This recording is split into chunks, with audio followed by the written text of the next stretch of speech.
৩১ দফা বাস্তবায়নের লক্ষ্যে পাবনার ঈশ্বরদীতে ইউনিয়ন বিএনপি আয়োজিত সমাবেশে নাসিম উদ্দিন, কুষ্টিয়া জেলা প্রতিনিধি, বাংলাদেশ জাতীয়তাবাদী বিএনপি চেয়ারপারসনের উপদেষ্টা ও পাবনা জেলা বিএনপি আহ্বায়ক হাবিবুর রহমান হাবিব বলেন, দল কাকে নমিনেশন দিল, কে সবুজ সংকেত পেল, কে আবার নমিনেশনের কার্ড পেল, সেটা বড় কথা নয়।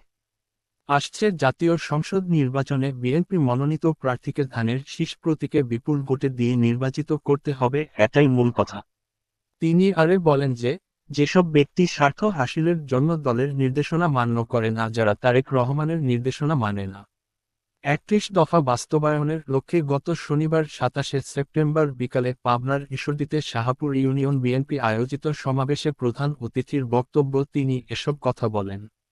ঈশ্বরদী উপজেলা মহিলা দলের সবার নেত্রী রোকেয়া হাশেম বলেন, বাংলাদেশ জাতীয়তাবাদী দলকে পরাজিত করার জন্য তথা ধানের শীষকে পরাজিত করার জন্য আগামী দিনে অনেক বিরোধিতা হবে, অনেক ষড়যন্ত্র হবে।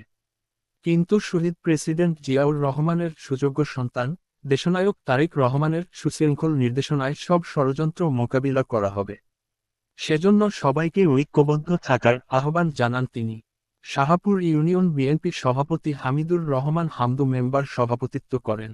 সাধারণ সম্পাদক রমজান আলীর সঞ্চালনায় সমাবেশে বক্তব্য দেন ঈশ্বরদী উপজেলা বিএনপি সাবেক আহ্বায়ক জিয়াউল ইসলাম সন্টু সর্দার, সাবেক সাধারণ সম্পাদক আলাউদ্দিন বিশ্বাস, ঈশ্বরদী উপজেলা যুবদলের সাবেক সাধারণ সম্পাদক শরীফুল ইসলাম তুহিন, উপজেলা যুবদলের সদস্য সচিব রফিকুল ইসলাম রকি, উপজেলা ছাত্রদলের সাবেক সাধারণ সম্পাদক তানভীর হাসান সুমন, পাবনা জেলা ছাত্রদলের সহসভাপতি রফিকুল ইসলাম নয়ন প্রমুখ।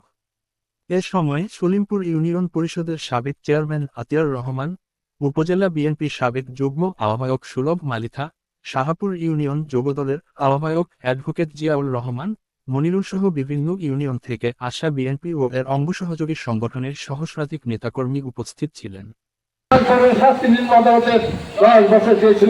আমাদের নেতা জনাব তারেক রহমানকে নির্দেশে খালাস দিয়েছিল একটা মানি লন্ডারিং মামলায় সাপ্লিমেন্টের কার্ড ব্যবহার করার অপরাধে।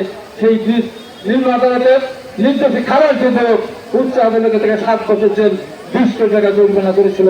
তাই আমাদের দল মনে করেছে আগামী দিনে সুপ্রিম জুডিশিয়াল কাউন্সিলের মাধ্যমে বিচারপতি নিয়োগ হবেন, বিচারপতি অপসারিত হবেন। তাহলে আর বাংলাদেশে এইভাবে আইনের দ্বারা কেউ নির্যাতিত হবে না।